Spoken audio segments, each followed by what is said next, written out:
is always, and they do. You can turn off the. No, we can't. Unfortunately. Robin, you want a straw? I'll give you the key. Go upstairs and get it. Hello. No, Robin. Yeah. Has to do it. Yeah.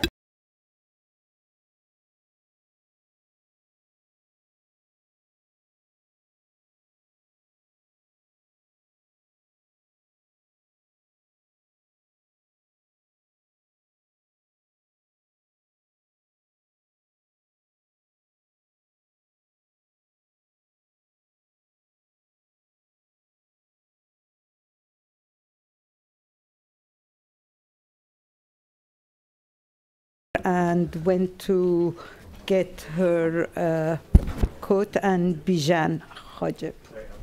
Bijan? Okay.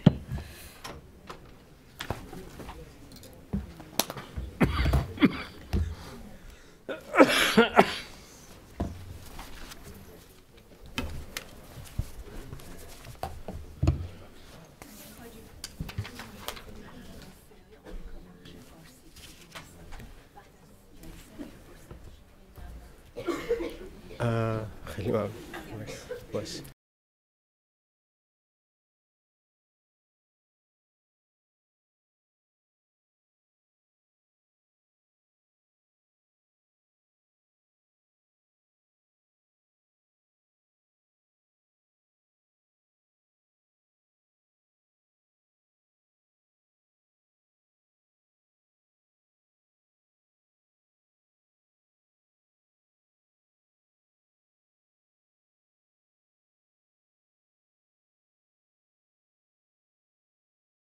Good morning and welcome to today's meeting on Iran. May I have your attention, please? Thank you. This meeting is on Iran, the next 5 years, change or more of the same. This is the second in a series of 3 meetings we are holding at the Wilson Center to look at Iran's evolution in the next 5 years. The meeting today is moderated by Shaul Bakhash, Robinson Professor of History at GMU and a former fellow at the Wilson Center. 4 of the panelists are former and current fellows and public policy scholars at the Wilson Center. So you can see what extraordinary group of people we can put together. There are all of our panelists and our moderators are among the top experts in the field. 3 of our speakers and our moderators have lived in Iran, and our 4th speaker, Robin Wright, has been to Iran a number of times, including twice in the last 3 months. So she is, among us, she's the only person who has visited Iran very, very recently. Before I hand over the meeting to Shaul Bakhash, I would like to remind you, please, to close your cell phones because it interferes with the live webcast that we are having. So, and this includes our speakers too. So if you have cell phones, please do close them. Cell phones, BlackBerry, no text messaging, nothing for 2 hours. Thank you very much, Shaul. You have it. Thank you. Welcome to everyone. It is really quite appropriate that today we should be devoting a discussion to Iran over the next 5 years, since Iran is once again at a crossroads. A new team, which of course includes a number of individuals associated with the reform movement in the past. A new team is in office, and despite the skeptics, it seems to me now quite clear that President Rouhani and his group have begun and intend to introduce changes in three significant fields. First of all, to reintegrate Iran with the international community. Second, to open up the economy to the private sector and to foreign investment, and to loosen the stranglehold of the public sector on the economy. And thirdly, to open up society in the political sphere. Of these three areas, President Rouhani has focused principally on foreign relations and principally on the nuclear issue. But nevertheless, he has spoken repeatedly of the importance of opening up the economy to the private sector, and also referred on several occasions on the need to end what he calls the security state, the surveillance of society by the security organizations, the end of control of the internet, and the like. On these latter two issues, the opening up of the economy and the opening up of the political arena, he has made less progress, but nevertheless it's significant that he and his ministers continue to address these issues. A very stark and striking change over the 8 years of the previous administration.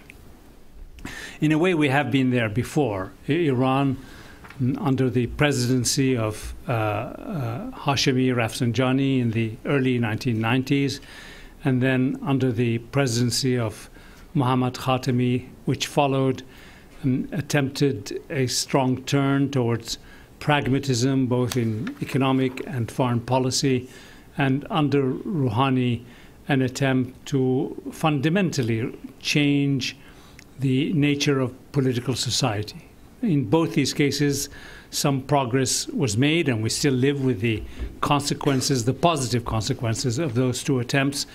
But in both these cases, the attempt at change and reform, a reorientation, if you will, of the trajectory of the Islamic Republic were frustrated by hardline or conservative reactions. I think it's safe to say that the conservatives remain in Iran the strongest political body.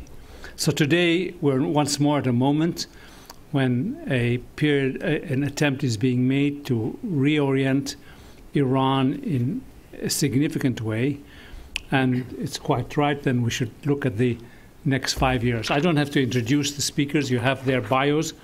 Bernard Urkad, in addition to his very extensive involvement in urban and social studies in Iran, is perhaps the foremost analyst I know of Iranian elections and therefore of the disposition of political society in Iran. Roberto Toscani has served as ambassador in Iran, and as many know, he succeeded during the ambassadorship in forging links with a broad swath of members of Iranian society. Robin Wright, as Hale said, has just returned from a long trip to Iran, her second since the coming to office of the Rouhani administration. She's covered Iran for over 30 years. And 40 years. All right, stand corrected.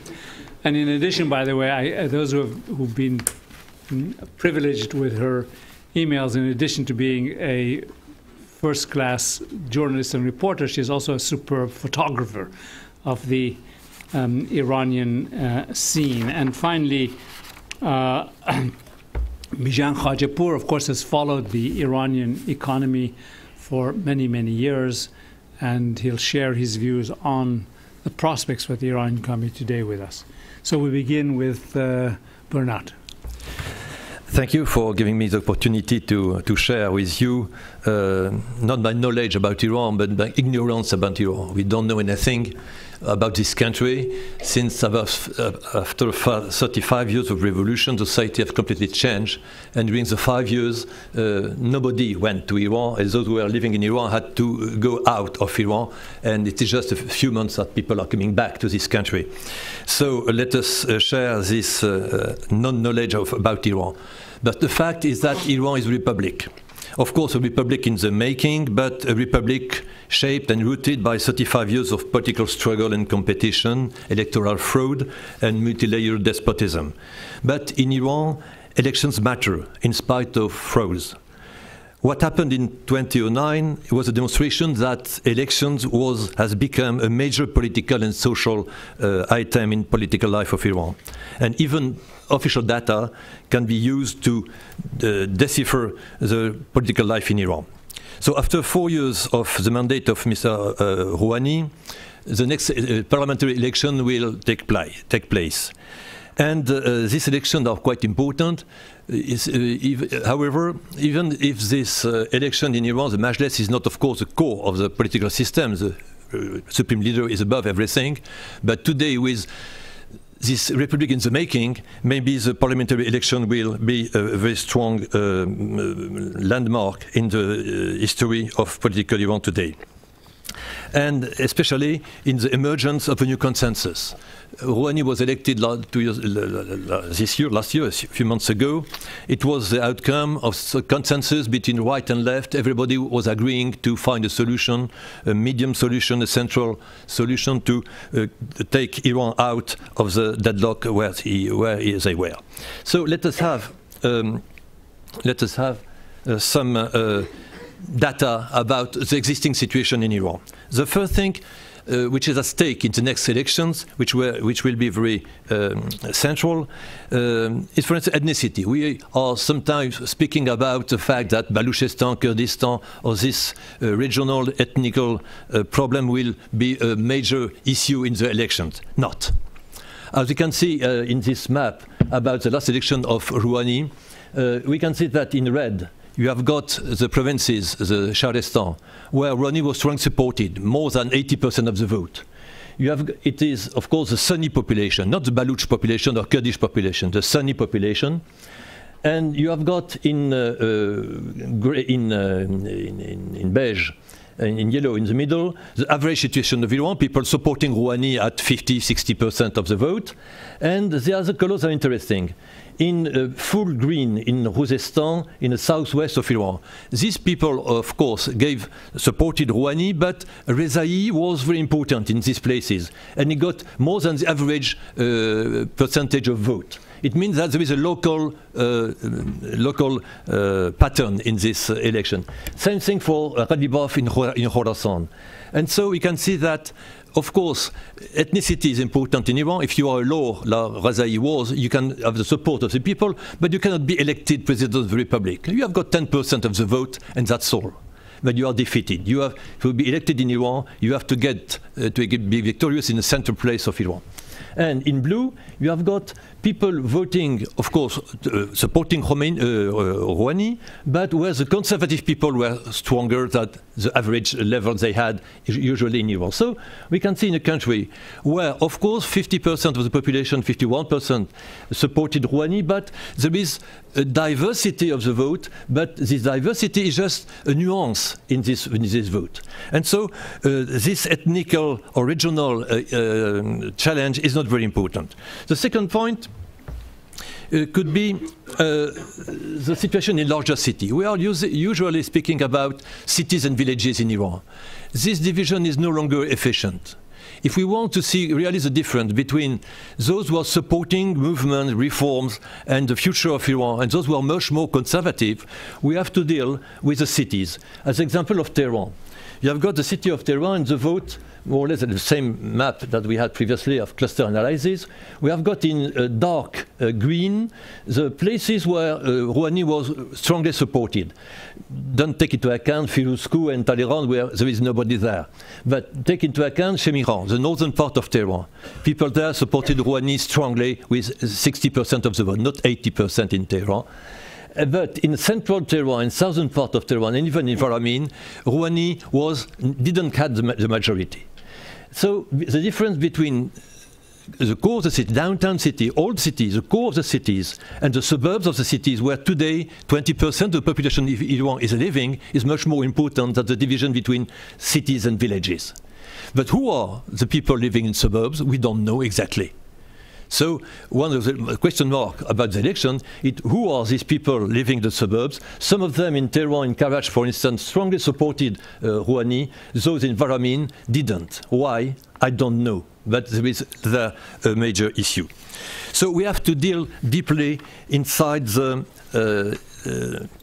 society of Iran to understand what could be the future of these elections. But these social patterns are not enough to understand what can happen. The second pattern, of course, the main one, are political. Usually we are taking into account the fact that the opposition in Iran, the opposition are the people of the Green Movement, reformists, opposed to the state. It is not the case today. The people of the reformists are supporting Rouhani. They are supporting the current government of Iran. They are the majority of the population. They are the majority of the government. And if we want to see what will be the future of Iran, what is the problem for the future? We have not to see, excuse me, Bijan, to see the people supporting the Green Movement or the former Green Movement, since they are all already in the path, in the road, in the freeway for change and opening to the West, for instance. We have to deal with the conservative people who doesn't agree with this policy. So the minority today, the opposition today, is no longer the westernized, to be short, people of Iran, but the opposition, the people, the radicals, the Islamic Tea parties. I was attending a meeting last November in Istanbul, where Mr. Zarif was speaking and introducing the conference, and after a question from a US citizen telling that in the US there is a strong opposition to the Tea parties to the opening towards Iran, he said, oh, we have got also Tea parties in Iran. And this opposition is there.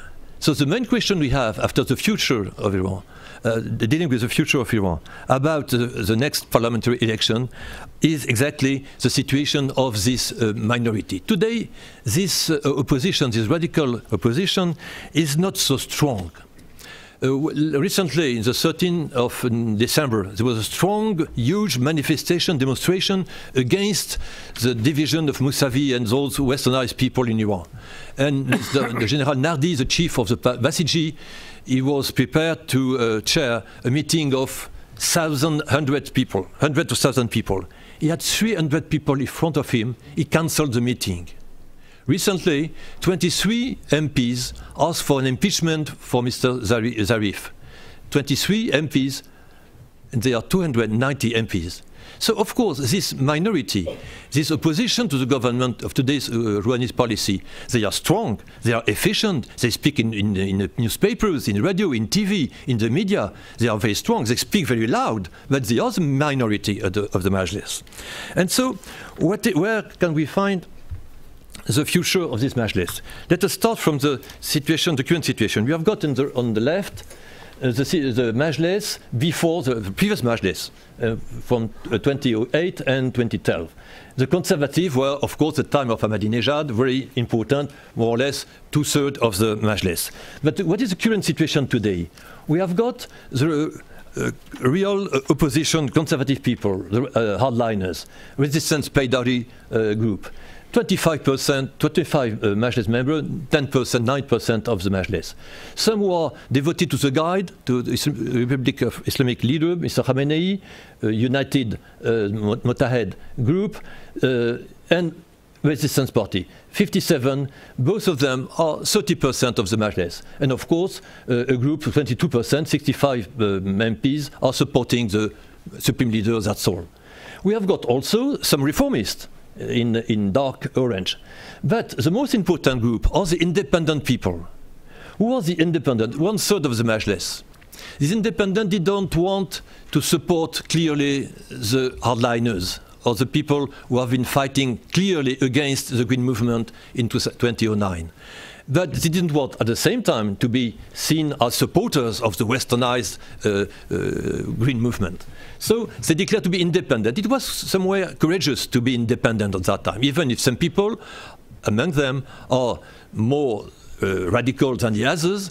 We can see that these people, these MPs, have got the majority, especially in Baluchistan, in Kurdistan, in some places where people are really opening to the West. So we can see maybe in this independent group the future of the next Majlis.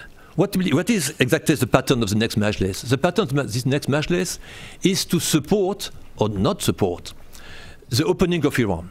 We can think that in a few months, maybe 2 years, the agreement will be found on the nuclear issue in Geneva. What will be important next? That's the implementation of this agreement, implementation in Iran. So the opposition will be strong. Of course, if they are only 1/3 of the Majlis, the current Majlis, no problem. If the next Majlis, which will have this first duty, will have to sign the agreement about, for instance, the additional protocol of the agreement about the nuclear issue, it means making the opening to the West, to the globalization rooted in Iran, sustainable. So the sustainability of what is going on in Iran today is in the hands of the next Majlis. So what is at stake in the Majlis is very important. And so if these independent people are taking the power, it could be nice. If a new green movement, something like that, takes the power, immediately the opposition will be fully against them, and the majority of these independent people may go with them. And so the next Majlis will not be able to be rooted in the opening of Iran. If, on the contrary, of course, the same thing, excuse me, the hardliners are the winners, so the future of the opening is already dead, and we shall face a new phase of 5 years of problems with Iran. But if in the middle of this opposition, between right and left, to be short, these independent people, the center, those who are supporting this national idea of Iran, Islamic, open to the West, but basically supporting Iranian identity, Iranian independence. I think this core of nationalism could be the main hope for the future of Iran. Since all the Iranians can unify, can be united again, around the guide, Mr. Khamenei will be again the leader of the republic, but able to make a new consensus. And so this election, and what is at stake in this election, I would like to conclude on that, is to make sustainable the next nuclear issue. But the nuclear dialogue, the nuclear challenge, the nuclear agreement is of course in the hands of the Iranians, but widely in the hands of the P5+1. Thank you. Thank you very much, Bernard. So we move next to... If you don't mind, I'll speak from there, yes, because sure, I have to see the on the presentation.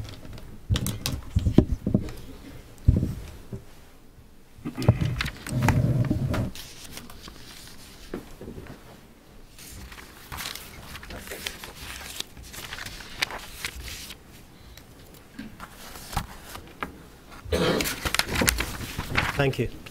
Good morning, everyone. It's great to be back here, and I hope I can help you understand some of the economic trends in Iran in the next 15 minutes. So, but basically what I'll do is I will share the latest economic indicators with you, which obviously show some trends, then discuss what the Iranian Minister of Finance and Economy believes are the main economic challenges, and we'll give you a brief analysis of the resistance economy. This is the latest buzzword in Iran after an instruction or a decree by the Supreme Leader. And then outlook to 2020, basically rounded the next 5 years. I'll start with a caricature just to show you that there are some, positive emotions in Iran. This is a caricature in one of the Iranian papers, shows the Iranian economy as a sort of a car that's barely moving, and then it gets to the station of Davos. Remember in January, President Rouhani attended the Davos meeting and was one of the special guests. And then it sort of tanks I guess, some agreements with international companies, and now it's accelerating into the future. Well, the reality is not as optimistic as this caricature makes it sound, but I think there is a positive momentum, I think, that we can capture. Very quickly, some of the key economic indicators, again, all the red figures, if you can see the red ones, are the negative phenomena, and the green one that is barely seen down here are some of the positive ones. But essentially, the good news is Iran has come out of the negative cycle of economic decline.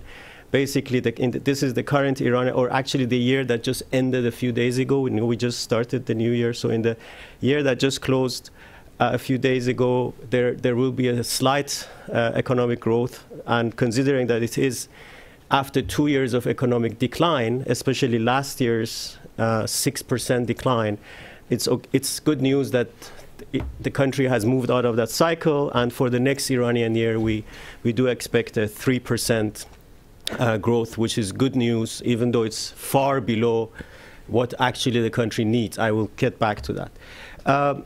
Unemployment, inflation, I will come back to all of these in a 5-year projection, so I won't go into too much details. The figures are here. The economy will grow. The one sort of very positive news is that Iran is actually producing a sizable trade surplus. Has been for a few years, and thanks to the sanctions, this money cannot be touched much by the Iranian government, so it stays on international accounts. So as you know, right now the country has about $100 billion of money, funds that are sitting, sometimes frozen, sometimes with agreements on international accounts. And if you look, for example, at the projection for the new Iranian year, there will be a trade surplus of $62 billion. This is partly because imports have fallen as a consequence of sanctions, but also non-oil exports have risen, and also oil and gas exports will rise in the next Iranian year. As I said, I will come to projections in a few minutes, but let's quickly look at what the Iranian Minister of Finance and Economy, who is actually quite respected both internally and also externally as an expert, believes are the key problems in the Iranian economy. And this was a speech he gave to the Assembly of Experts on the 5th of March, so it's very recent. First of all, and he's right to say that the big problem in Iran is that we have inflation, high unemployment, and budget deficit at the same time. So the government is not really in a position to do anything about all these negative phenomena. Inflation peaked at 42%. This is very interesting. Those of you who have, attended my sessions and my sort of picture economic indicators, remember that there was always an official inflation and an unofficial inflation, and our unofficial inflation that we actually calculate in Iran was always close to that 40%. And now we have, for the first time, a minister confirming that inflation actually peaked at 42%. It is, I will show you that in a minute, it is actually being contained, inflation, but obviously Iran is far away from a situation, economic situation that is favorable in terms of inflation and unemployment. This is a quote from the minister. He says, due to the economic decline of the past few years, the country needs an average annual growth of 11% to reach its own goals. You know, Iran has a 20-year prospect to Vision 2025, and if they wanted to achieve those goals, which were originally based on an 8% per annum growth, they now need to switch to an 11% growth, and obviously we know this is almost impossible under the current situation. Even if the sanctions are lifted, it will be very difficult to achieve. So Iran is economically behind its own goals. Economic decline, we discussed, the only sector that did not experience decline in the past couple of years is agriculture. And the worst thing in a country like Iran, the decline in capital formation was 32% in the past Iranian year. And that is obviously eroding the potential for job creation and economic growth. Some of the negative phenomena that the new government inherited from the previous government, apart from all the disastrous populist policies, are many commitments. The government created commitments that just the commitments to the various subcontractors in various governmental projects is $160 billion. That's sort of a 6-monthly budget of the Iranian government that this new government has to live with. And also the subsidy reforms that were started under the previous government, which will continue because it's a law, are essentially not sustainable, according to the minister. And it's true. Experts have said that there is no match between the revenues from the subsidy reforms and the expenditures in the subsidy reforms. Hence, they need to reform that. So his outlook, contractionary fiscal policies and also containment of inflation, and you can add fighting unemployment as the main priorities of the government. And the only thing that can generate some degree of growth in Iran is export-led growth and growing activity of the private sector, and we will come back to that. So let's look at one of the positive news, and this is very important to appreciate what the new government is doing. This is monthly inflation. Monthly inflation since basically just before the elections last year, and you can see how the new government is managing to contain inflation. Obviously, one of the factors here is the fact that the foreign exchange has been stabilized, and obviously some of the laws have been stabilized, but also the fiscal policies of the new government and the coordination between the government and the central bank are helping. So monthly inflation is below 0.5%, and if you obviously annualize that, you get a very favorable inflation figure for an economy like Iran. But it won't stay like that, because starting in April, the second phase of the subsidy reforms will kick in, and they will again have major inflationary impact. So inflation the trend is on a right path, but it will, even next year, with all the favorable developments, stay around 20%, 20-25%. As I said, I'll come back to that. Let me share some of the highlights of this decree on resistance economy with you, because if you just focus on the title and on the justification of it, you may feel that this is an attempt to close the Iranian economy and sort of to prevent reforms. But when you look at more carefully at some of the provisions in the decree, you realize that it's all about economic liberalization. It's not at all about economic governing. Basically, it's one of the first clauses is to expand and develop entrepreneurship, to promote private sector activity, to develop a knowledge-based economy. So if you go through some of these, and I guess I won't have time to go through all of them, you realize that it's actually, yes, it is revolutionary terminology, and Iran is famous for revolutionary terminologies that actually are not revolutionary at all. I mean, just look at the banking sector. It's on paper, it's Islamic banking. In reality, the only thing it is not is Islamic banking. It has fixed interest and all of these things. So resistance economy is another example of producing revolutionary terminology, like a jihadi entrepreneurship. I don't know what the difference between jihadi and non-jihadi entrepreneurship is, but it is there. So it is important to realize, in my view, it's actually a blueprint for economic reform. And if the government uses it appropriately, and they are issuing various regulations and bylaws to actually use this for economic reform, for privatization, liberalization of the banking sector, and all of these things, then it actually can help the process of economic reform, one of the areas that Dr. Bakhash was talking about. So it's important to realize it is about domestic capacity building, it's about privatization, and it's about developing an export-led growth pattern that I discussed earlier. So I will now share some graphs with you about the next 5 years, but to show you what the assumptions were. Obviously, you have to have assumptions. to produce a projection. These are my assumptions. First of all, the trends are positive in Iran, but the problems are so deep, the sort of Ahmadinejad produced problems are so deep that it will take 3 to 4 years to come out of that. So inflation, unemployment, and other factors are going to remain unfavorable for a few years, and we are exactly looking at that period. I do believe there will be a comprehensive deal. This is obviously, it will change the atmosphere, the investment atmosphere, and also the trading patterns in Iran. And I do believe that there will be a sanctions relief over time, not immediately overnight, but over a couple of years, which will help the Iranian economy. As I mentioned, the decree on resistance economy will allow the government to reform and liberalize the economy.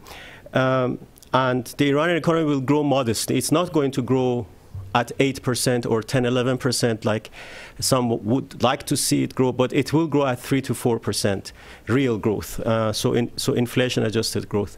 And that's important to realize. Inflationary impacts will remain, especially because of the subsidy reforms. Obviously, the fuel prices will be corrected, and that will have an inflationary impact. But inflation will be stabilized. I mean, all the different parameters are in place, managing the liquidity and fiscal policy and so on, so that I think inflation will be managed around 10 to 15% after initial hiccup period. There will be a positive impact on job creation. You can already feel that. I mean, private sector activity is on the rise, and if there is greater stability, and if there is a comprehensive deal and some of the sanctions are lifted, we will see a growth in private sector activity, and this is usually the main source of new job creation in Iran. However, subsidy reforms and other factors that are inherent in the Iranian economy, such as demography and so on, will have an impact on the unemployment situation. So it's not a very positive process in the end. The value of the Iranian rial, I will show it to you in a minute, has stabilized around 30,000 rial to the US dollar. I think they will maintain that for another year to contain inflation, but then they will have to adjust it over the next few years because of the inflationary impact. The government size, the role of the government in the economy will decline, but that not necessarily good news, because the one component of the economy that will grow are the semi-state institutions. Again, I will share my projection. So with that in mind, let's look at some of the facts. So we have unemployment and underemployment. So you have here the blue segment is unemployment, and the red segment are underemployment. And those who don't know, underemployment is a mismatch between the job and the educational background of people. So we have a lot of underemployed people in Iran. This is how it has been so far. This is how I think it will go forward. So initially a slight rise because of the second phase of the subsidy reforms, but then if my projections are right, if my predictions are right, there will be a decline in unemployment and underemployment, partly also because there will be fewer new entrants into the job market. If you look at the Iranian demography, it's like a Christmas tree, and we have passed the largest age groups are already entering the job market. So the new entrants are actually lower than before. Inflation. This has been the inflation so far. So peaked, as I said, in 2013, and now this is how I see it in the next 5 years. It will go down, but as I said, it will stabilize around 10 to 15%. And the reason that there is the unofficial inflation is higher is based on the sort of baskets of goods and the type of prices you calculate it with. If you calculate with subsidized prices, you get one price, one inflation. If you calculate with unsubsidized prices, obviously a different one. The next one, GDP growth. This is how it has, this is the GDP size, and then we will come to the growth. So Iran's GDP peaked. This is the nominal GDP, by the way. Sometimes when you look up Iranian GDP, you get the purchasing power parity figures. Those are different and much higher. But this is the nominal figure. It peaked in 2011 as a result of sanctions and mismanagement. It declined. And this is what I think it will happen over the next few years. As steady growth, as I said, by about 3 to 5% maybe real growth over the next few years, assuming that my predictions are right. Obviously, it can, again, if there is no comprehensive deal and if there are more sanctions, it will be difficult. But let me share one of my beliefs with you. I think no matter what happens, Iran will not return to this type of a decline anymore, because I think Iran will not return to the same level of sort of international sanctions against the country. If you translate that into GDP per capita, you obviously see a relative growth as well. Iran's population growth is about 1.5, 1.6% per year. And if you have a 4%, 3 to 5% economic growth, obviously the per capita GDP will also be on the rise. Exchange rates. You know, we have two different exchange rates in Iran, the so-called Forex chamber one and the unofficial one. And here is the situation we have. We still have a differential. And this is how I think it will look. The government will try to approach the free market rate over the next 12 months. And then gradually the gap will close. But there will always be a gap, because there will always be a market outside the banking sector in Iran for different reasons. It has always been there. But it will converge. And again, as I said, they will keep it steady for about a year, but then they will have to adjust it. GDP composition is also an important factor in Iran. You know, Iran, this is where we are now. Iran is a 50%, roughly 50% service economy. It's not dominated by oil and gas. Then comes oil and gas, then industry, agriculture, and so on. What you will see over the next 5 years is a growth of mainly the industrial and mining sectors, a relatively stable construction sector, slightly growing agricultural sector, and slightly growing oil and gas sector as more added values generated, especially through more gas production. So the service sector will decline. The country will, if you want, industrialize more than it is today as a result of the new potential that's happening. Trade surplus is another factor. As I said, Iran is producing trade surplus, and I believe that this trade surplus will grow. There will be more and more export potential. Imports will also grow, but not at the same pace. And trade surplus will grow. And this is obviously something that will stabilize the Iran economy over time and allow the government to manage some of the negative impacts.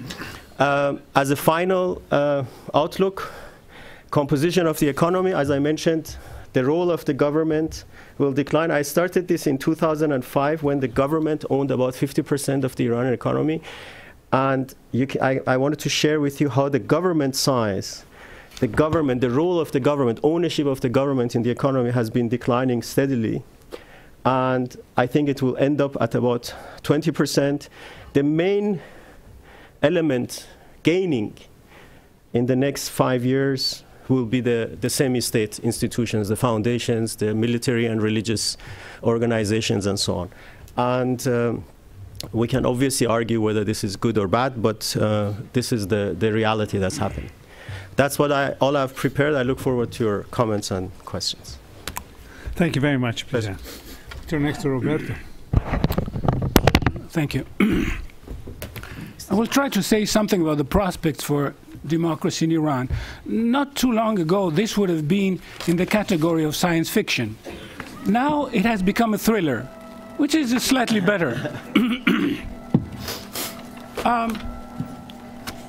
Since it's a thriller, I would like to render the complexity of the situation by showing a sort of multiple personality disorder. First, the optimist will speak.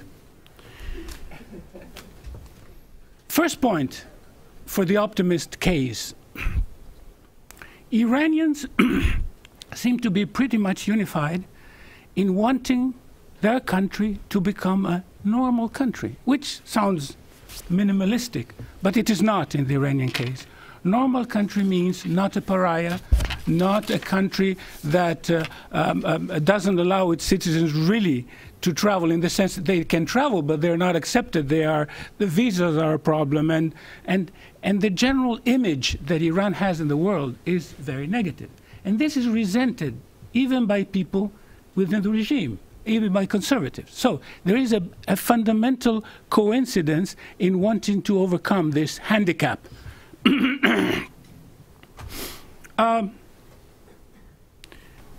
We heard Bernard Urcade talking about the nationalists.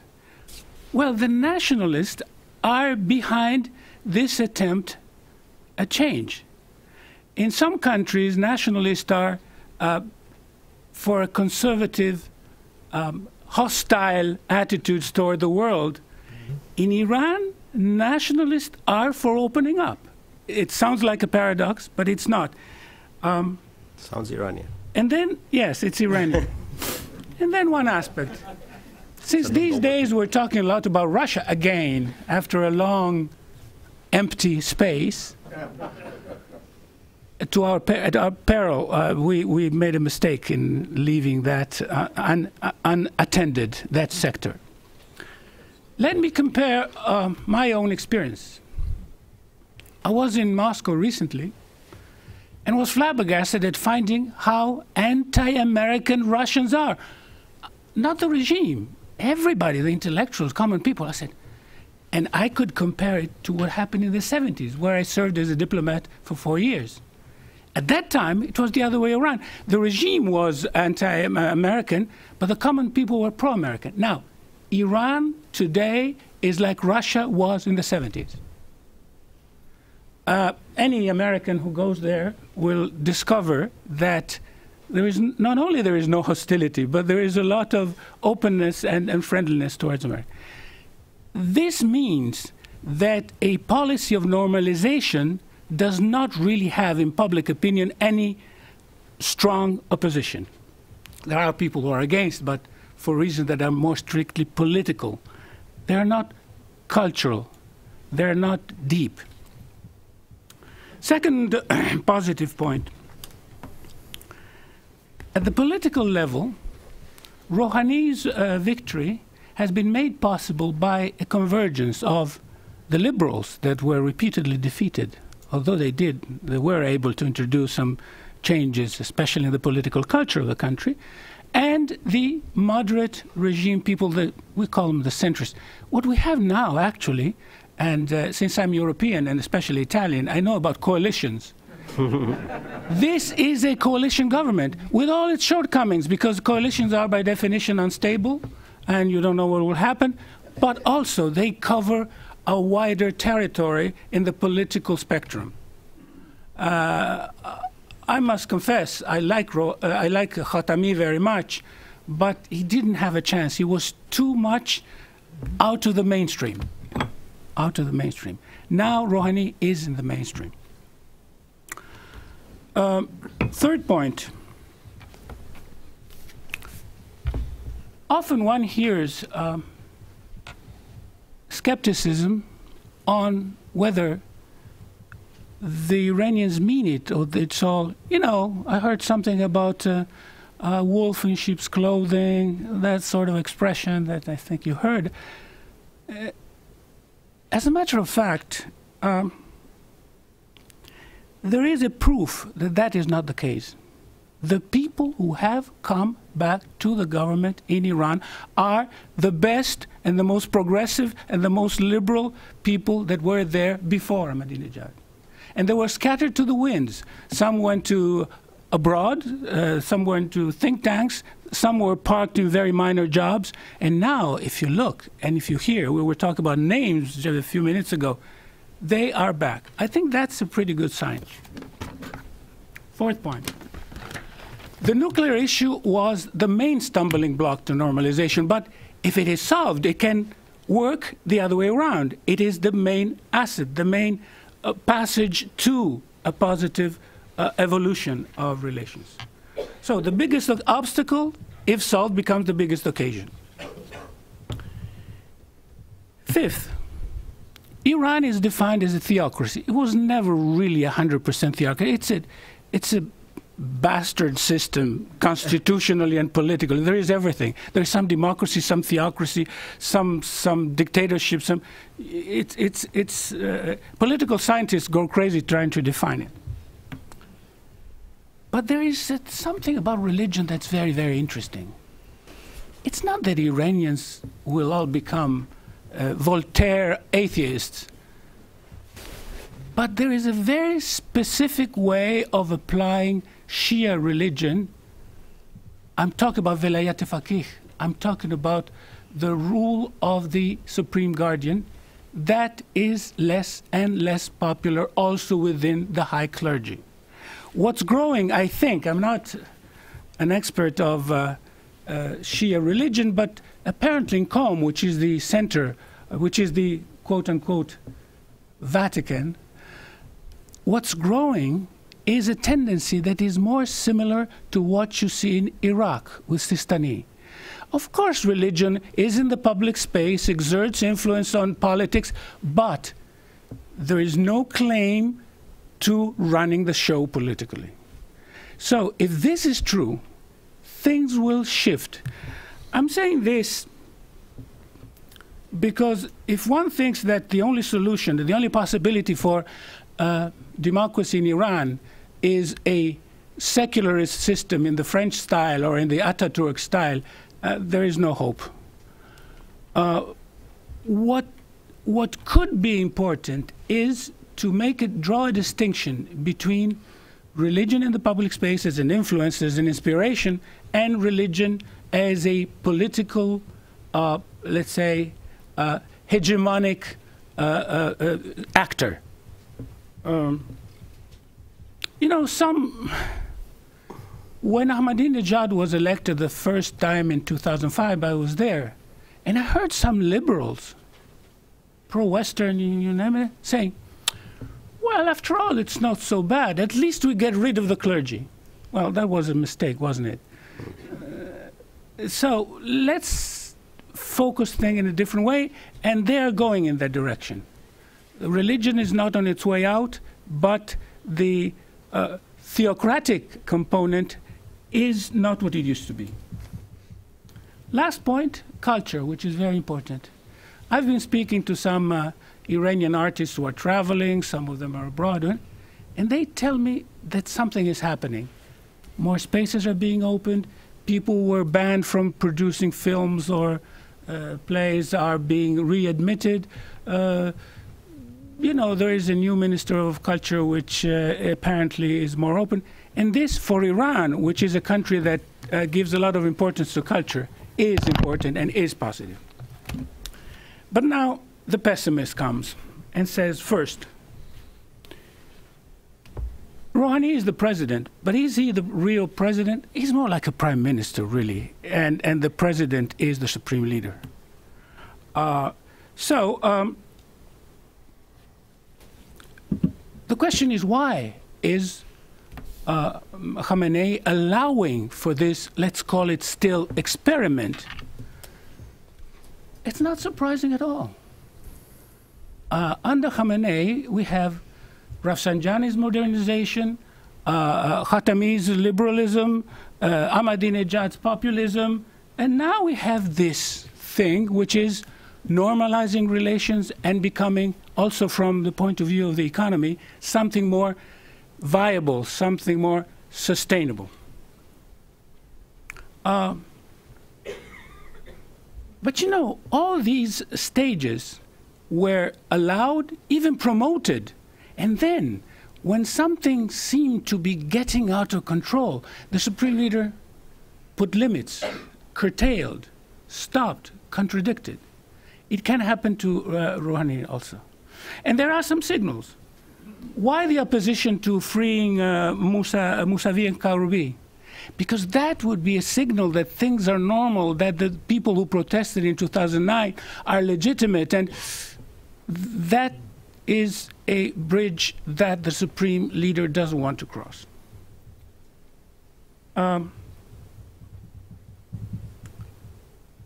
then a couple days ago, he said something in a long speech, but he made a reference to the Holocaust. Now, if there is something that was not popular, that was not shared by Iranians, that was considered totally absurd, was Ahmadinejad's negationist statement. Now, Khamenei was skeptical more than negationist, but still, it's pretty obscene. And why does he say that?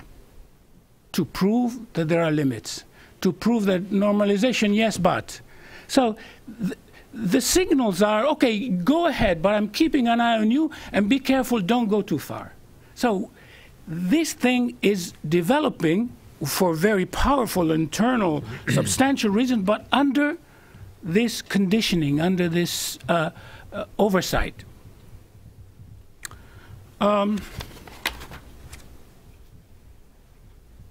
We talked about the government, the economy, but there is an actor that has to be reckoned with. I'm talking about the Sepah, the Pasdaran.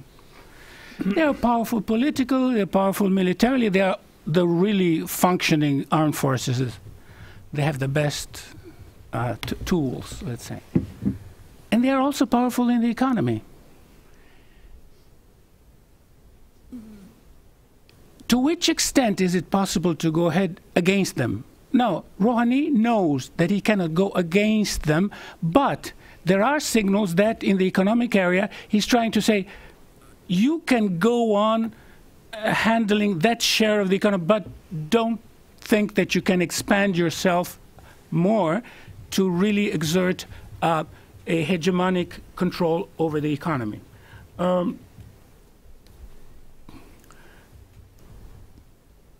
If they become hostile, it's going to be difficult, and also for other reasons. You know, there is a so-called Quds brigade that is active in the Middle East, and so they have, to a certain extent, their own foreign policy. And so whenever Rouhani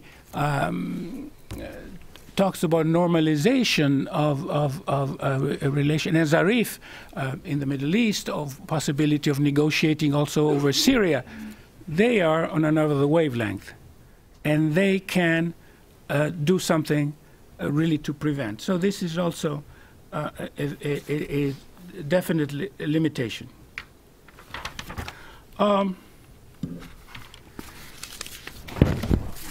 Now, the economy.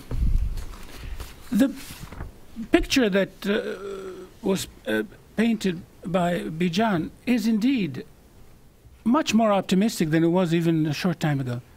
But I'm worried about something else. I'm linking the economics and politics. You know, definitely, even the resistance economy, it's not an autarkic blueprint. It's more a liberalizing scheme under rhetorical false pretenses. That's for sure. But the important thing is not privatization. There is a lot of private economy in today's Iran, but there is no real market because it's a corporatist economy. Privatization is not as important as competition, because if the competition were to be applied, it would be applied to state companies, to private companies. If we don't break a situation where loyalty is more important than productivity, then we don't get anywhere. This is the first problem. I know industrialists in Iran, friends who have a small industry, and once I asked, how's it going? They says, badly. I said, why? There's no market? No, everything is fine. But, you know, we get inspectors. Since our competitors are very close to the government, they come and they don't approve our products for, you know, total pretext. Corporatism. If you're in good standing with the government, then you go ahead also if you're not competitive. So this is something that will have to be addressed, and it's going to be very, very difficult. Second, you know, cutting the subsidies, it's indispensable, of course, but careful. Let's remember why Ahmadinejad, I think, really won in 2005. It's something that it's not only Iranian, it's all over the world, and it's in Europe especially. It's called populism. You apply strong and necessary economic policies, and somebody rises and says, you're harming the common people. And second thing is that non-democratic, non-reformist trends become stronger. I'm talking about Europe, actually. I'm talking about Europe, where a policy of austerity is producing now in France, and will produce in the imminent European elections really a surge of right-wing, anti-European, anti-democratic opinion and votes. Iran has to be very careful, because the best economic policy can have social political costs. And when we saw in the electoral map the south of Tehran and the north of Tehran, it's not about ideology, it's not about religion, it's about socio-economic factors that have to be addressed, and they're very, very difficult to address. Because the easy thing is to give subsidies to everybody, you get the vote. I mean, these politicians do it all over the world. But in Iran, this is especially delicate, and it will be very, very difficult to solve. So, but I have a third version, the realist.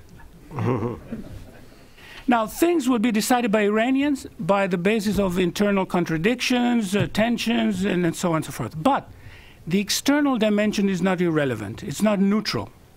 You know, probably I was influenced by my experience. I used to be, I confess, a Sovietologist for 20 years. And then they destroyed my subject. I didn't cry, but they did destroy my subject. The link between détente and perestroika was evident. Without a lessening of tension, there wouldn't have been the evolution and then brought to. Unfortunately, I'm sure that Khamenei also knows history, and that's why he's so afraid and so wary of what's going on. He was afraid that quantity will turn into quality, and the regime might become shaky. But it's a bet. We'll see. If we hope for regime change, let's not hold our breath. There are many reasons that the regime has weaknesses, but also a certain amount of stability. Also because it's capable of changing, of shifting gears. But that doesn't mean that the regime can pretend or can expect to go ahead unchanged. Things are already changing. Things are already changing. And it's hard to tell. What do they say? It's not over until the fat lady sings. It's hard to tell what this will produce, all this. But one thing is certain, Iran will remain a very interesting country. So stay tuned. Thank you very much. Robin. Thank you, Shaul. Thank you, Holly, for organizing it. I've been fascinated, as long as I've covered Iran, listening to my colleagues, and I'm honored to be on the same panel with them. I've been challenged to deal with the U.S.-Iran question. And I can't help but acknowledge John Limbert, who's in the audience and who knows Iran better both personally and professionally than most Americans, to put it mildly. I actually stood at the foot of the steps of the plane in Algiers when he flew to freedom in 1981. And how much that event continues to shape U.S.-Iran relations and perspectives. I just have to tell one anecdote about the fat lady singing. I went to a performance in Tehran of a musical called The Last Days of Esfand, which is the last days of the month before Nowruz, the New Year. And what was so shocking about it was that a fat lady did sing, and which in itself was amazing because women are not singers, and there were 3 backup singers as well, and they sang songs, believe it or not, in English. Windmills of the Mind, Melancholy Man, you know, the list went on, 12 of them. And in the background, when the band came up and in between acts and would play, they'd flash scenes on the back, a kind of video thing, and one of them had Simon and Garfunkel, Neil Diamond, the son of a good Canadian rabbi, Michael Bolton, the Bee Gees. You know, it was really striking. So the fat lady can sing in Iran. That's my point. Look, there are a number of different alternative scenarios for what happens next over the next 5 years over Iran. We can take, you know, what if it all falls apart? They don't get a deal for a variety of reasons. And then I think we see not just a continuation of the current kind of unsettled state of affairs or challenges across the region to each other. I think it goes in a much dicier direction. But I want to take what I think is also in many ways a more likely scenario, that I actually think they really do want a deal. I think Iran has made a strategic recalculation. And I think it really reflects something that's much broader than simply, do they want to do a nuclear deal? The nuclear deal is in many ways about a lot more than the nuclear deal. And it's really about Iran's future. And the strategic recalculation in many ways reflects the change in the regional balance and our role as a nation in both the Middle East and South Asia. That in 2003, the term Shiite crescent emerged. And I will confess that I was the one who, in an interview with King Abdullah of Jordan, you know, asked about the challenges, and King Abdullah first used the term Shiite crescent, after which his office called me and said, don't use that term, don't use that term. And I said, it's on the record, sorry. But that really defined what we feared, and that was the arc of influence radiating from Tehran through Baghdad, Damascus, into Lebanon. And that was, you know, the boogeyman challenging many of our allies, changing the balance of power in the region. It's very interesting that since the U.S. withdrawal from Iraq and with the U.S. drawdown in Afghanistan, the Iranians look at a very different dynamic in the region. It is no longer the Shiite crescent. They now feel, because of the rise of al-Qaeda factions, the potential reemergence one way or another of the Taliban, the Wahhabi influence, Saudi building alliances very quietly but very aggressively in both directions, whether it's Pakistan and South Asia or through the Arab world. They now feel that there is a Salafi circle surrounding Iran. And that has changed their thinking in very fundamental ways. And they no longer see the United States as the threat or the challenge to their interests. They now see the United States as, in some ways, a country with which they have common national security concerns. Doesn't mean that we're going to be friends, but the enemy of my enemy is my friend, right? And so this, I think, has been a big factor. And it was very interesting. I actually have been trying for 33 years to get into the U.S. Embassy in Tehran and was repeatedly turned down. But in December, when I asked, almost whimsically, they said, okay. And I got a tour through the facility, and it was riveting. You know, there's still the old crummy gold shag carpeting, now very matted and dirty, that was there in the 1970s, and all the coating machines, now very vintage, are all have tape running through them as if they're ready to go. The furniture is still there. There's a picture. They have a little kind of memorial to the hostages, pictures from the Christmas party and various things. And there was, I said to my Revolutionary Guard docent as I was getting my tour, I said, because the embassy is part of a much bigger compound, I said, well, can I look around? And he turned to me and he said, well, why not? It's yours. And I was really struck. But I think the interesting thing is that the Iranians are looking well beyond their immediate circumstances. This is where the vision of the current government is much broader, and they bring a kind of bigger idea to the table. It was very interesting. The Ukraine broke while I was there. It was in the process of getting, much deeper. And there's been a lot of talk now about, well, will the crisis with the Russians derail our nuclear talks? In fact, the Iranians look at it quite the opposite. They see this crisis between Europe and the Ukraine as a real moment of opportunity, that the Iranians can provide the energy that Russia now does. It will take time to kind of figure out transportation routes and so forth, but they see that the deterioration of that relationship offers them great opportunities. So we tend to kind of impose what our thinking or our fears or our conventional wisdom is on Iranian thinking, and that often leads us, I think, in the wrong direction.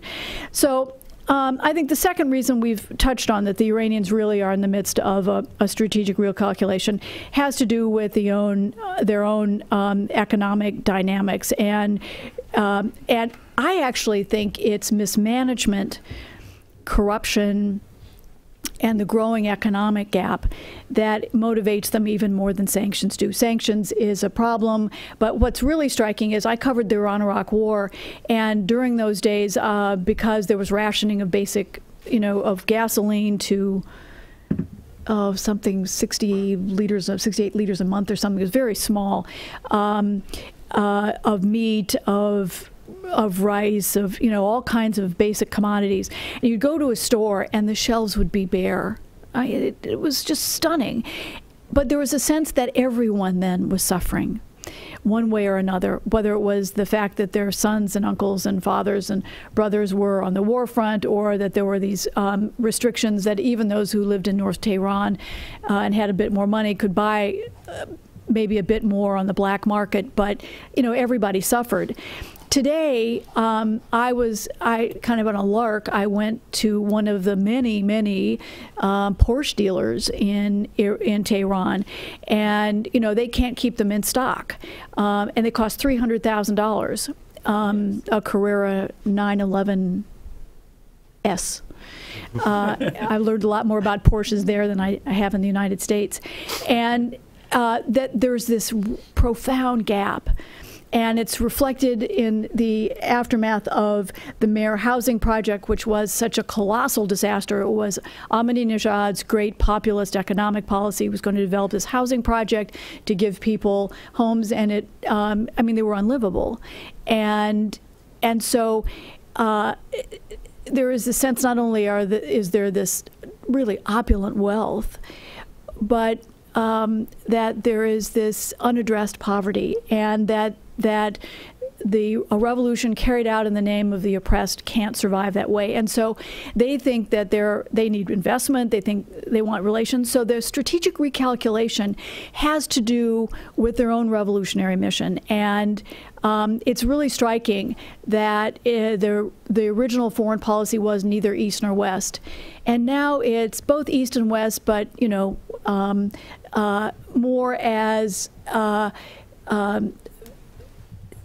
not because they want to redevelop the kind of relationship they had before the revolution, but because they need these partners.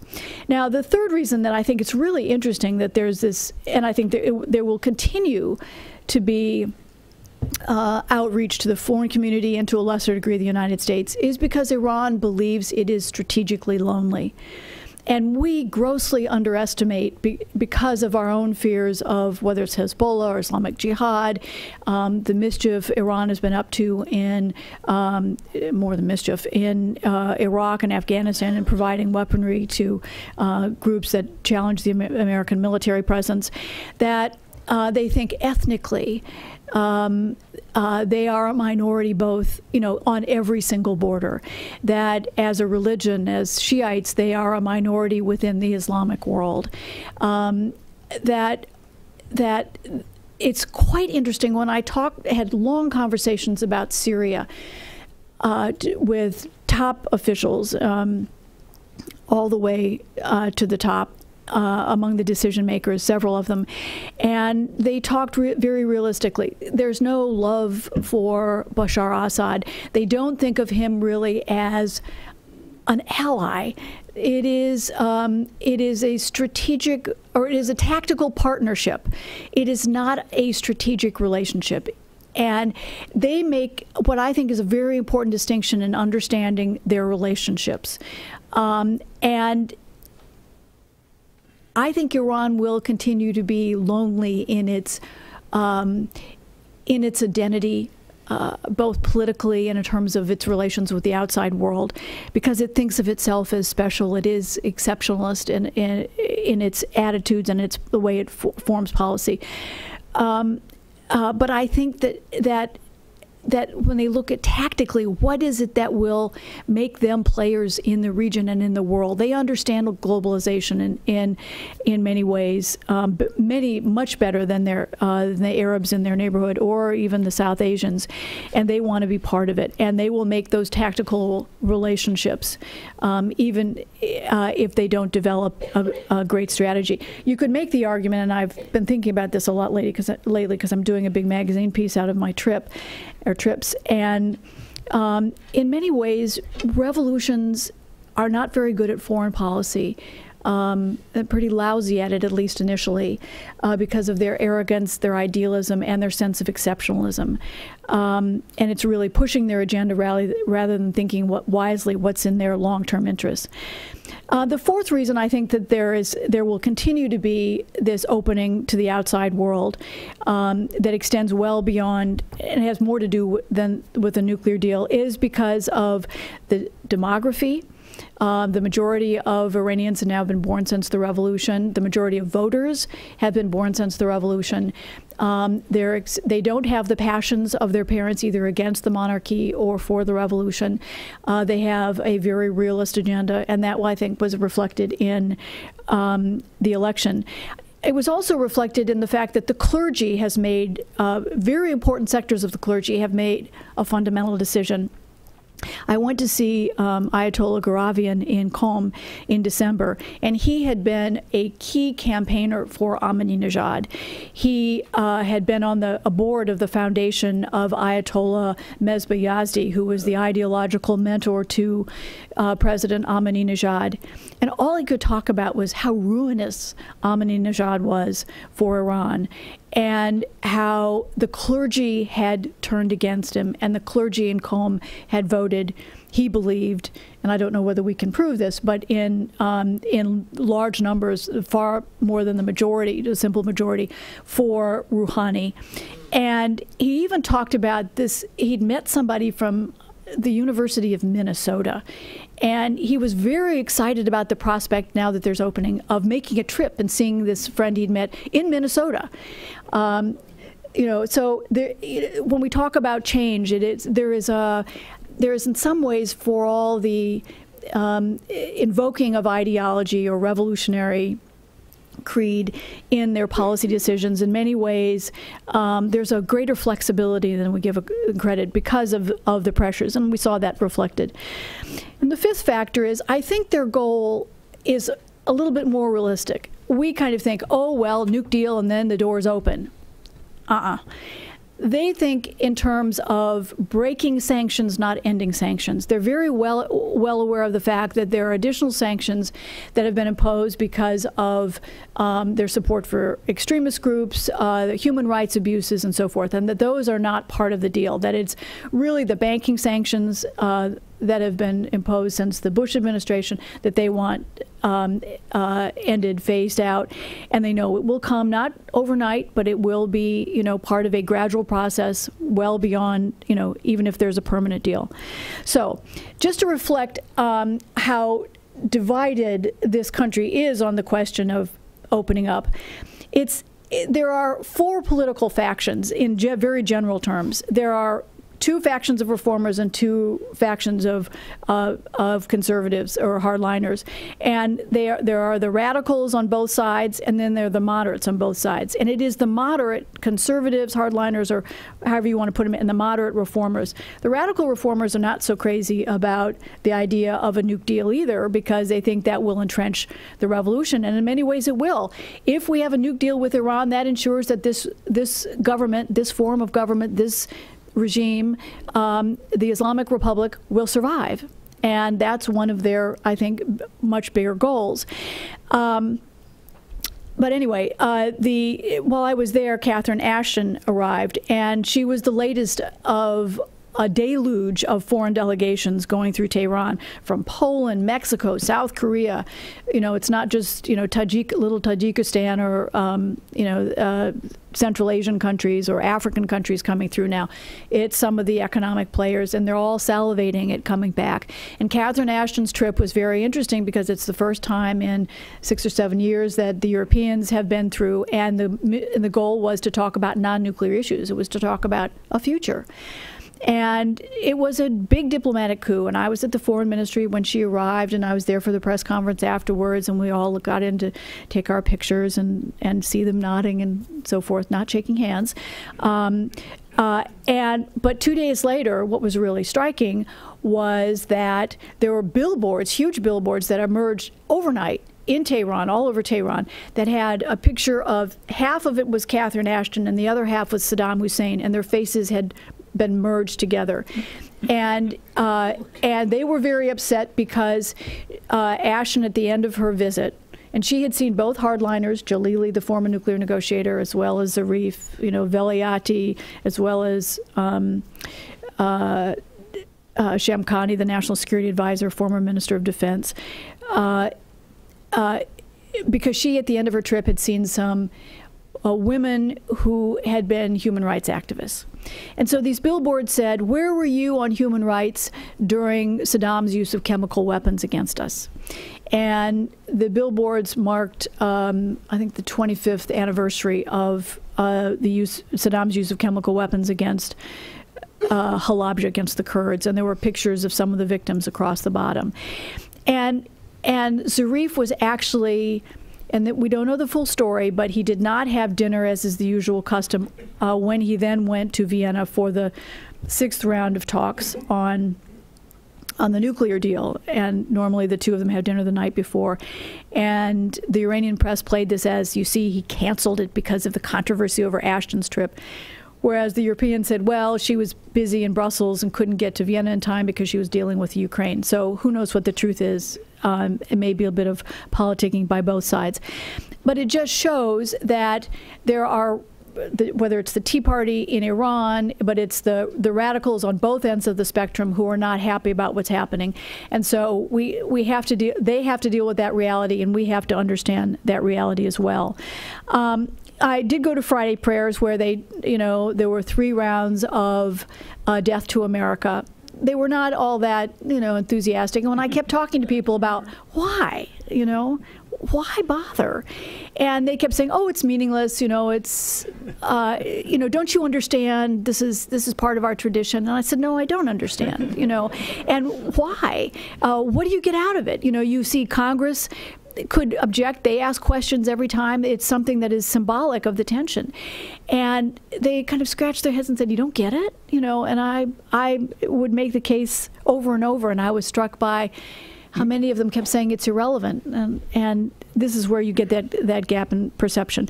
I want to leave plenty of time for talking, but my sense of things coming back was that I think that the P5+1, or as Zarif said to me, can't we just call it the 6?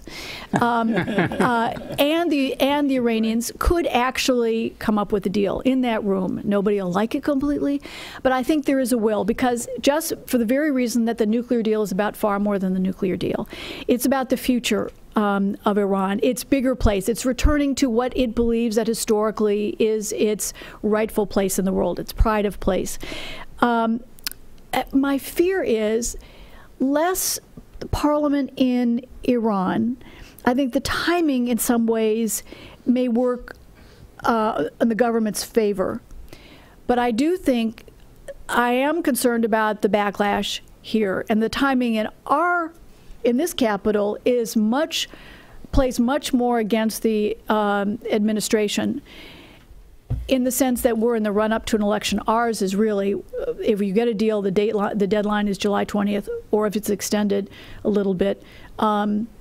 it plays right into the election season, and hard as it is to believe Iran could become an election issue in some districts. And this goes back actually to the end of the hostage ordeal, and I covered the negotiations for almost 3 weeks in Algiers, and it was very interesting. There was this race to get the deal before Reagan administration came in because of the fears of the consequences, and the Iranians are just as smart today in understanding the timing and the potential for whether it's a Republican Senate or the change in dynamics that would scuttle the deal.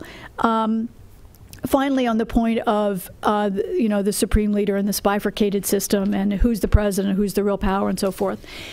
The conventional wisdom in this town is that he plays both sides of the aisle. That's always true. You hear a lot about he plays to the noise in Iran. Zarif had a wonderful line. He said to me, if the supreme leader played to the noise in this town, I'd be dead. And I actually think that for all the reasons I mentioned, that he really is on board. They give him very, very detailed descriptions of everything that's happening in that room, and some things he cares about, and others he's not as deeply involved in. I guess my bottom line is I think there's a real prospect for a nuclear deal. I do think, though, that there are then limits, that we should not make any assumptions about it bettering relations with the United States, that we will see that Iran's agenda after a nuclear deal will be in the Arab world. I think there is this deep fear of the Shiite-Sunni divide. I would argue that it may be deeper than at any point since the original schism in the 7th century. In part because it is so global. In past tensions, it has been local, regional, whatever, and now it spreads right across the world, and that the Iranians want to prevent that. They think that will, again, isolate them, that they think of the Saudis as the ones who are the aggressors, that they are trying to win favor, that they are willing to fund Sunnis, Wahhabis, with the direct goal of isolating Iran. So I think that we shouldn't assume that their agenda is any more than breaking sanctions rather than ending them, getting Western investment in, and then moving on to the Arab world. And that during the Rouhani's 4 years in power, and there are questions about whether he gets a second term, and a lot of the nuclear deal will decide that, that we shouldn't assume that we're going to better relations over the next 4 years in ways that are tangible. Thank you very much, Robin. The audience has been very patient, and we had 4 very excellent presentations. I personally have many questions, but I think I'll move on to questions from the audience because we're running out of time. So, yes, please. Yes. Yes, would you identify yourselves, please? And I should also add, we want questions and not long comments. Thank you. Benjamin Tour, retired Foreign Service officer.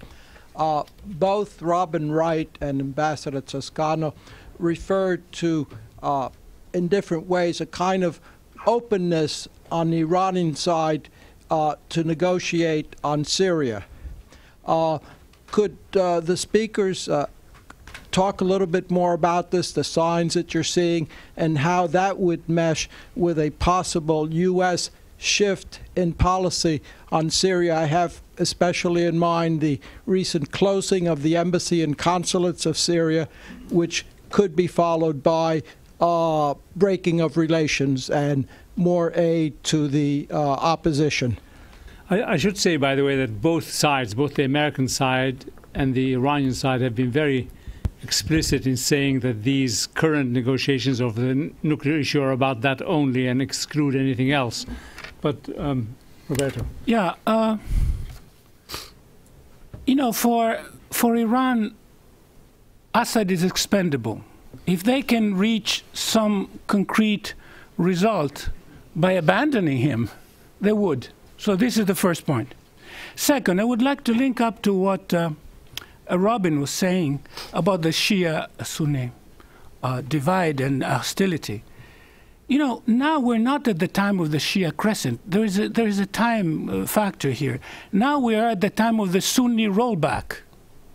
So today, the Iranians would sign under the status quo. Status quo meaning Hezbollah is what it is in Lebanon, Assad in Syria, Iraq is Shia-run.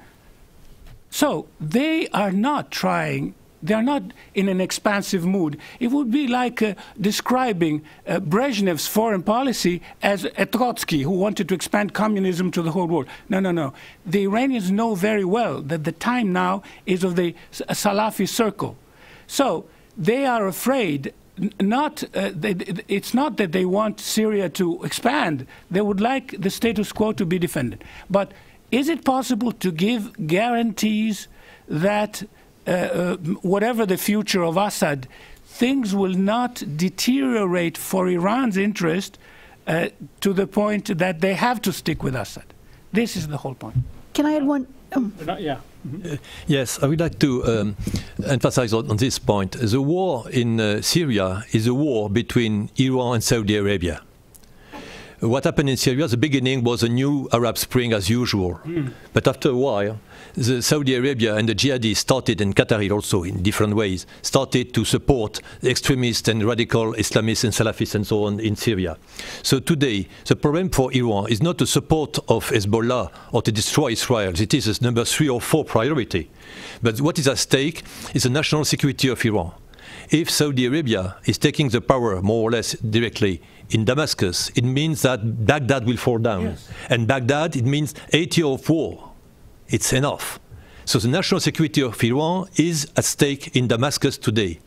And they speak usually not of supporting Bashar, but supporting the state, the government of Damascus. Whatever it is, if it is stable. That's the most important thing. And today we are not facing, in my point of view, a Shia-Sunni opposition. Sunni and Shia have been fighting against each other for centuries. It's not a new matter. What's at stake today is a position between a Republican axis and a royal axis. If you start from Kabul, Tehran, Baghdad, Damascus, Beirut, all these countries are republics. Republics meaning with all the struggle inside republics. The republic in the making. On the other side, from Oman to Jordan, you have royal monarchies without any Arab Spring until now. And so what is at stake in not Iran as a Shia state opposed to Saudi Arabia, Sunni state. What's at stake today is that Iran is a new country. If we compare the situation, it was 40 years ago. And Saudi Arabia, Emirates, Qatar, Bahrain didn't exist 30 years ago. So we have got states on both sides, new states. And so the question that which is important today in international relations is the position of 2 emerging states in the Middle East when the US troops are withdrawing from the region. So they have got the future of the region and exporting oil and gas from the Persian Gulf in their hand. So Iran and Saudi Arabia have got today a battlefield in Syria. If this battlefield extended to Afghanistan next year and maybe afterward in Iraq, it will be a problem. Or they can also find a sort of pacific coexistence, like Soviet Union and the US in good old time, to find a way to live together, since they will be all the time Sunni on one side and Shia on the other side, and is no the possibility, no hope to change this matter of fact. Robin? Can I just add very briefly? The Iranians outlined 4 common goals they share with the United States. One was the protection of minorities.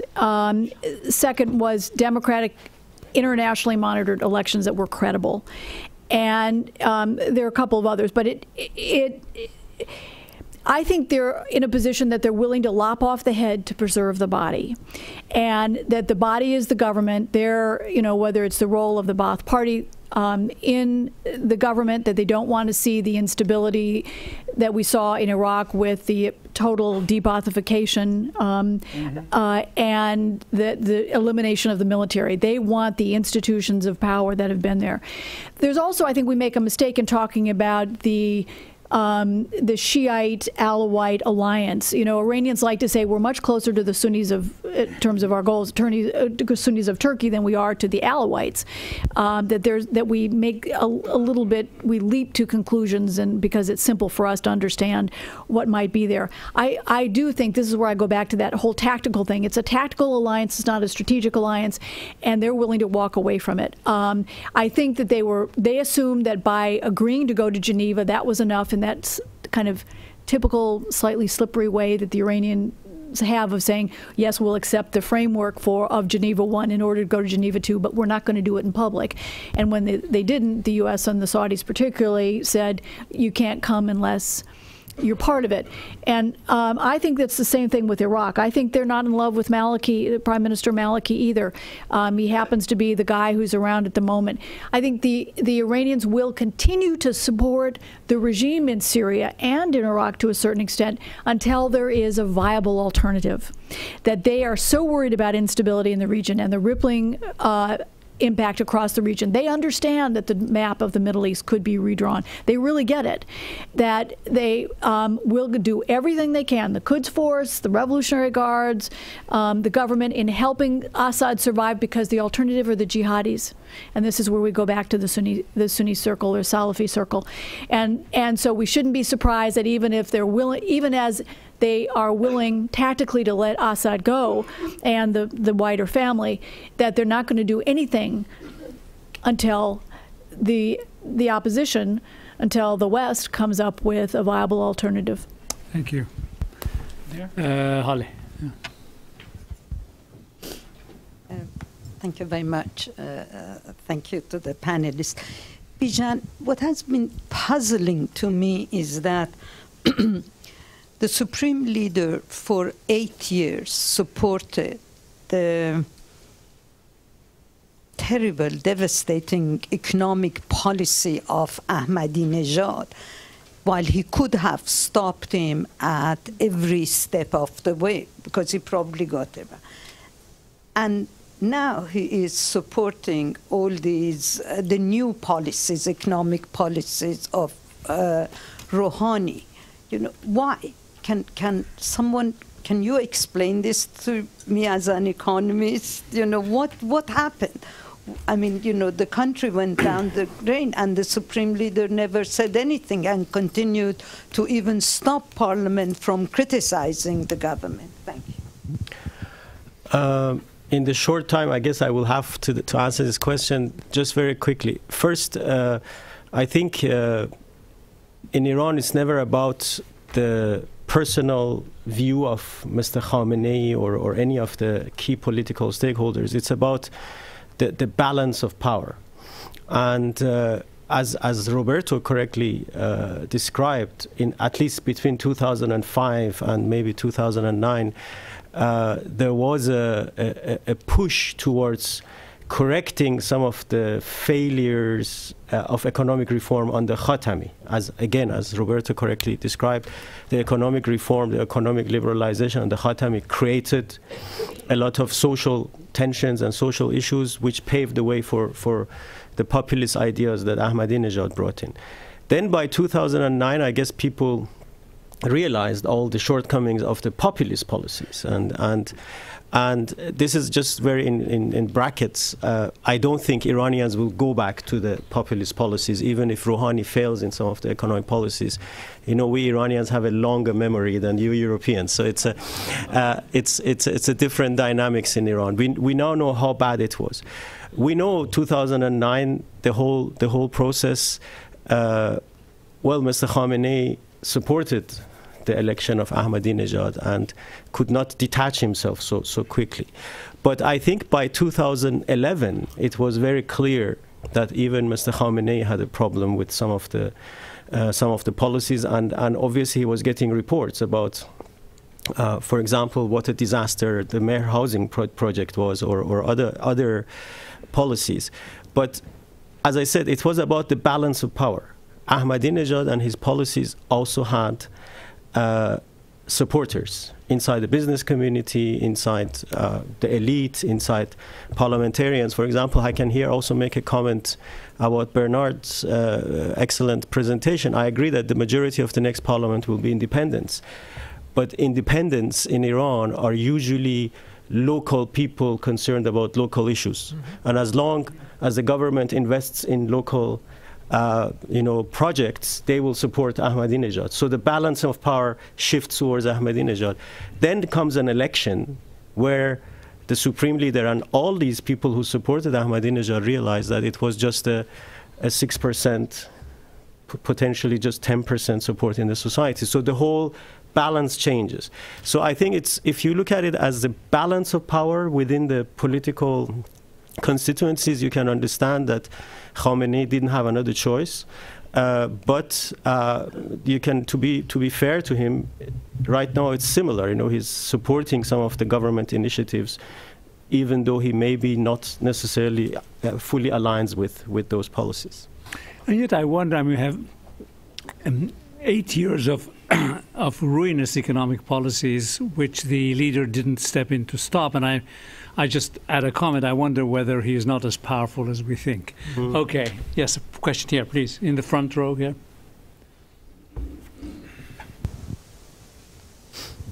Thank you. Michael Kurtzig, retired U.S. Department of Agriculture, worked on Iran's agriculture in the 1970s and 80s.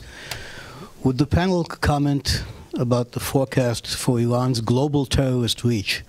By that I mean, for example, the 40 missiles that Israel managed to get a few days ago off the Eritrean coast, the longer-range missiles, the 160,000 missiles that Hezbollah has. And now what I understand is Iran's possible shipping of missiles to Venezuela. They're building some missile stations, which I assume our president would invoke the Monroe Doctrine and get those out or get rid of them as fast as possible. But what do you see as the sort of longer-term range, particularly if you have an agreement, with a nuclear agreement, which I'm somewhat doubtful about, because Rouhani himself said that not one centrifuge would be stopped in this country. Thank you.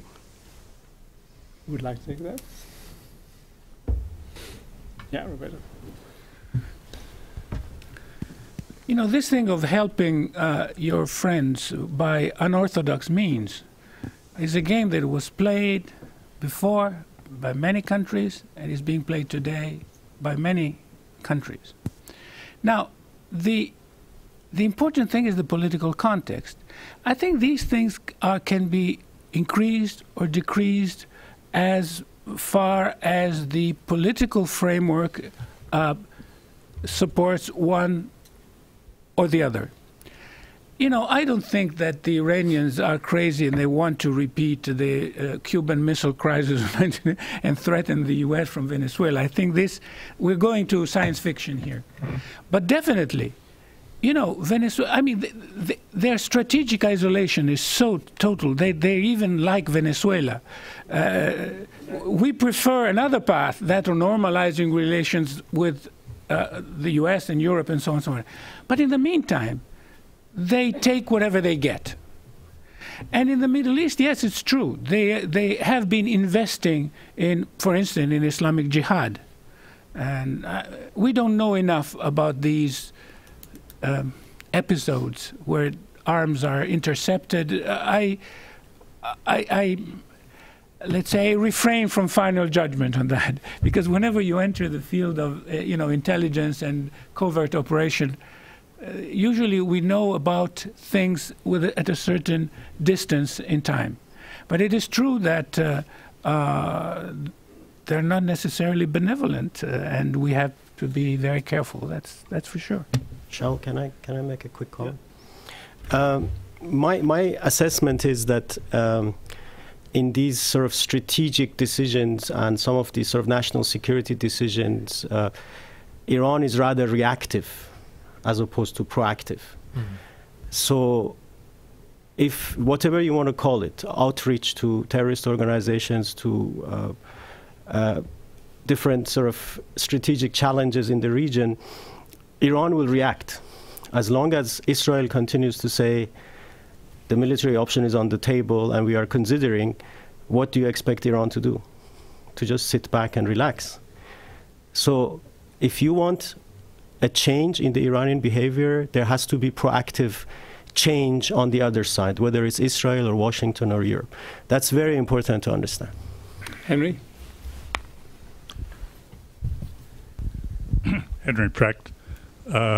I would like to ask you about three shortfalls, internal shortfalls, that may have a political consequence 5 years from now. One is water, having in mind what happened, the drought caused problems in Sudan and in Syria.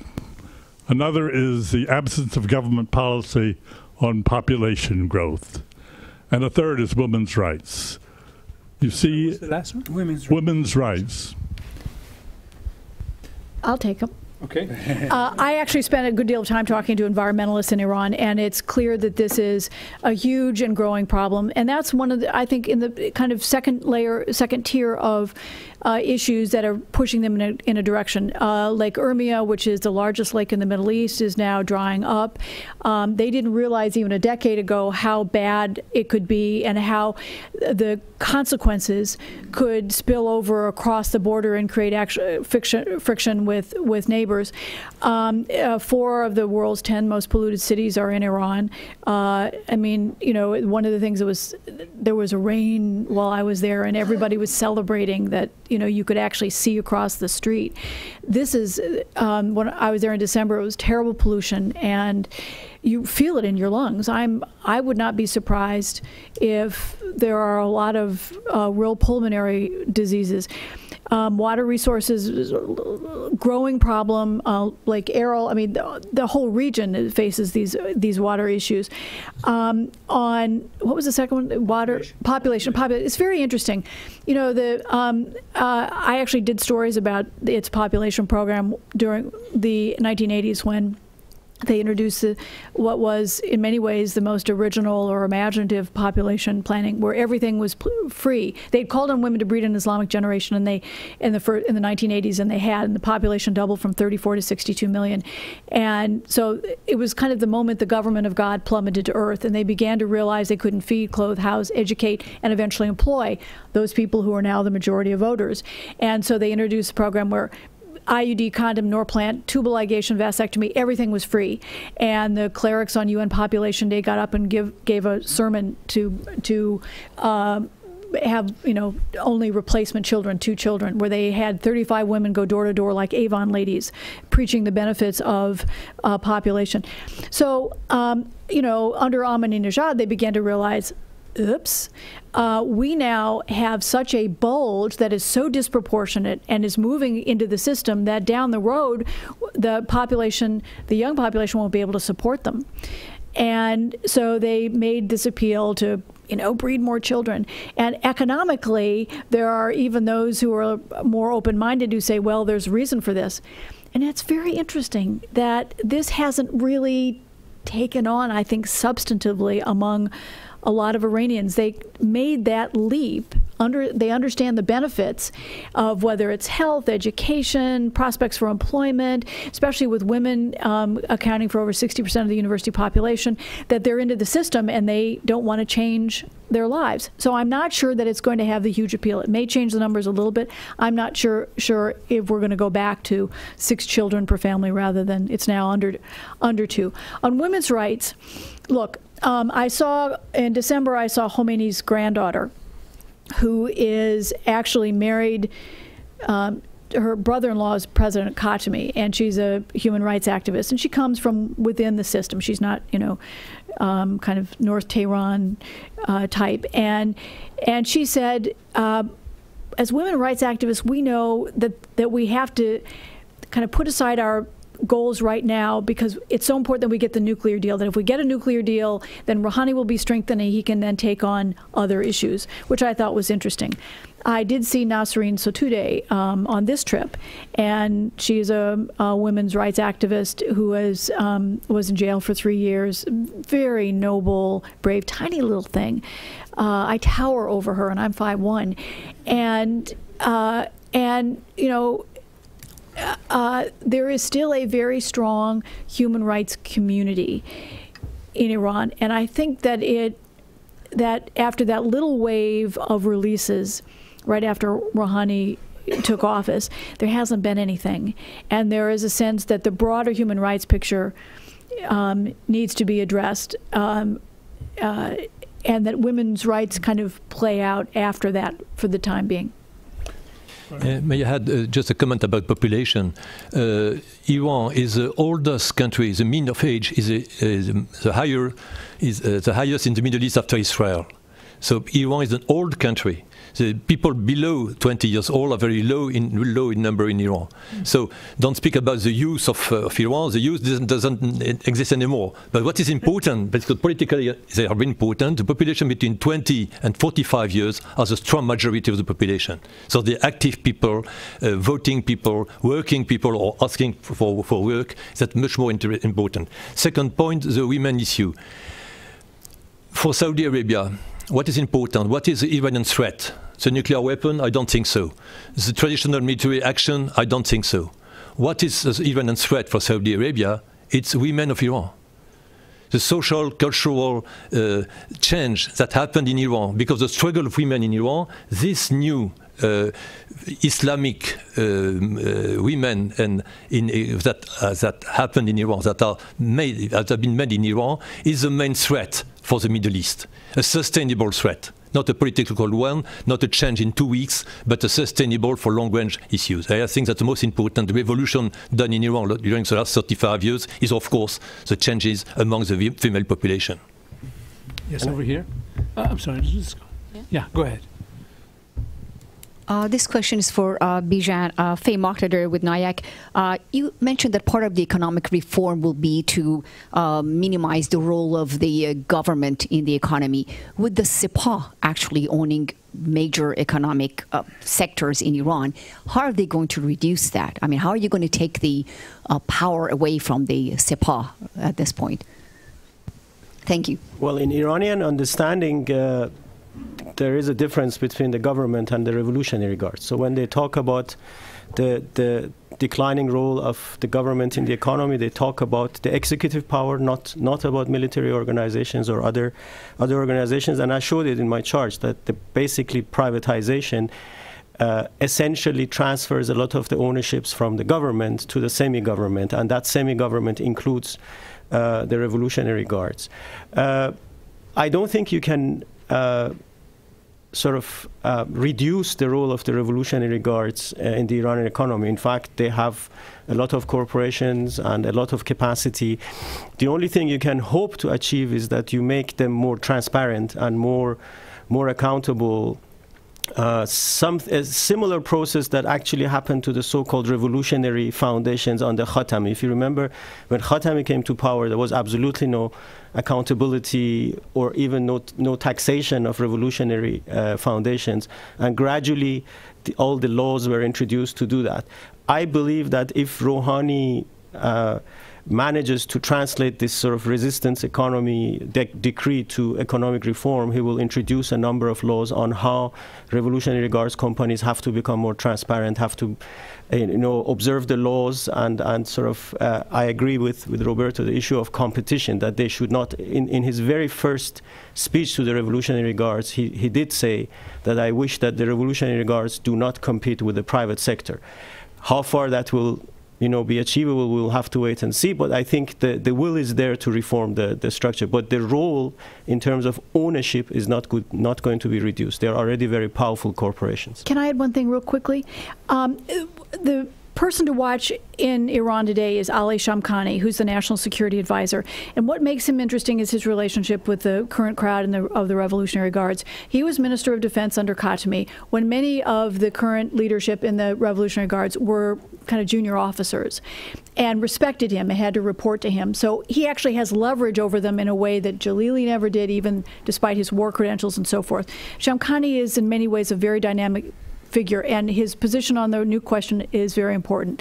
Secondly, Rouhani's government has taken some pretty interesting stands against one of the most important Revolutionary Guard companies, Khatam al-Anbiya, and has squeezed them out of contracts on a huge highway project, has tried to it's a longer story, but deal with the South Pars development, which it has not done well at, and that the gas field. The gas field, sorry. That there are a number of ways that very quickly the regime has tried to contain their expansion and make them accountable for projects on which they haven't delivered. And there is a sense that, that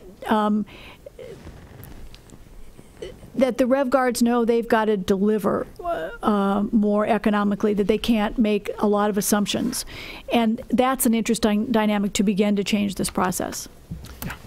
In the back, yeah. Mm-hmm. Alan Kieswetter with Dentons. The panel has assumed that there will be a nuclear deal. So what about the next 5 years if there's not a nuclear deal? Shall I start? Yeah, why don't you? I sort of mentioned in my remarks that I do believe that if there is no nuclear deal, that the situation will not go back to the way it was in 2012, 2013. The reason I'm saying that is because there is now obviously a crack in the sanctions regime, and I don't think filling that crack will be easy, especially considering the new tensions, Ukrainian-related tensions and other tensions. So this is what Iran is counting on. If there is no nuclear deal, especially if there is no nuclear agreement or comprehensive agreement as a result of events in Washington, i.e. new congressional sanctions on Iran and so on, then Iran could argue, well, we have delivered. We said we are going to roll back our nuclear program. We did roll back our nuclear program. And there will be a lot of states and probably international corporations who will say, they're right, they delivered, and we don't want to go back to an escalatory policy with Iran. So I think even if there is no comprehensive deal, the outlook for the Iranian economy is good. Obviously not as good as I was presenting. So you would have to correct some of the predictions, reduce the growth patterns. But generally, I think we are looking at a period of modest growth, even if there is no comprehensive agreement. Yes. Take one last comment from Bernard, and then we really then have to bring it to a close because we're out of time. Yeah, a question for Bijan and for the other panelists about your prediction. They are linear and going on the same way from now to the future. It is if the situation doesn't change a lot, but if the sanctions are lifted, if there is a comprehensive agreement, you don't see any boost, any surge in the economy. All the French companies have been to Tehran. 120 companies went to Tehran at the beginning of February and are waiting for a new surge in the Iranian economy to invest massively in the Iranian economy. If this very positive future exists, don't you see it will have some change in the economy? Second point about the future of the political scene inside Iran. Who is supporting Rouhani? Today, nobody is against him, except a minority. But nobody really supports him. And so, for the future, it's good. For the time being, the situation is very tough, so everybody united. The consensus is made behind the supreme leader. Okay, that's a good time for negotiation.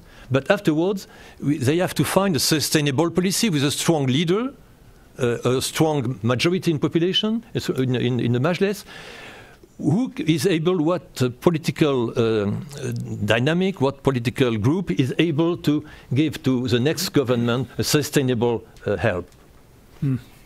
Shall I go? Yeah. A sort of boost, a massive growth in the Iranian economy if all the sanctions are lifted, I don't see, mainly because obviously to achieve that kind of a growth, you also need to absorb the type of investment and the type of additional activity and so on.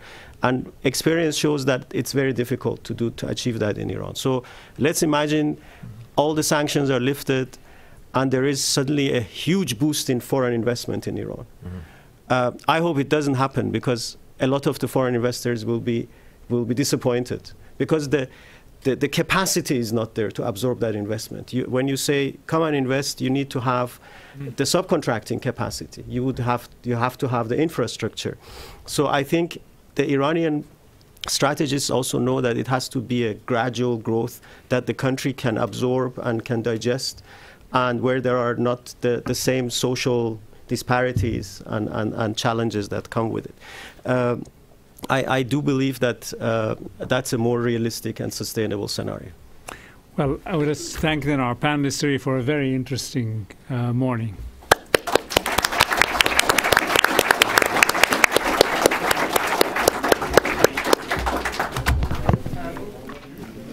Thank you, Mr. Chairman. Very good. No, yes, it really thank went you very very much. well. I'd like